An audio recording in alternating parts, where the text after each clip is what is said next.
আপনার আধার card update করা আছে তো? যদি না থাকে তাহলে ভবিষ্যতে ব্যাংকের কাজ, কেওয়াইসি, সরকারি প্রকল্পের সুবিধা বা বিভিন্ন গুরুত্বপূর্ণ পরিষেবায় সমস্যায় পড়তে পারেন।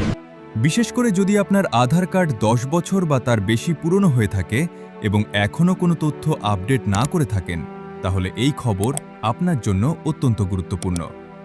ইউআইডি এআই নাগরিকদের আধারের তথ্য আপডেট রাখার পরামর্শ দিয়েছে, আর এখন মাই আধার পোর্টালের মাধ্যমে অনেক কাজ ঘরে বসেই করা যাচ্ছে। নাম, ঠিকানা বা ডকুমেন্ট সংক্রান্ত আপডেট খুব সহজেই করা সম্ভব।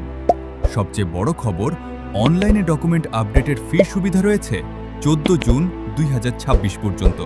অর্থাৎ এই সময়ের মধ্যে আপডেট করলে কোনো চার্জ লাগবে না। কিভাবে করবেন? খুব সহজ।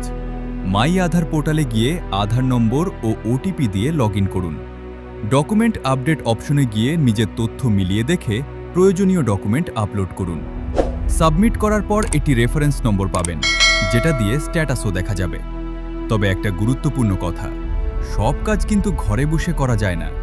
মোবাইল নম্বর পরিবর্তন, বায়োমেট্রিক আপডেট বা কিছু বিশেষ সংশোধনের জন্য আপনাকে আধার সেবা কেন্দ্রে যেতে হতে পারে।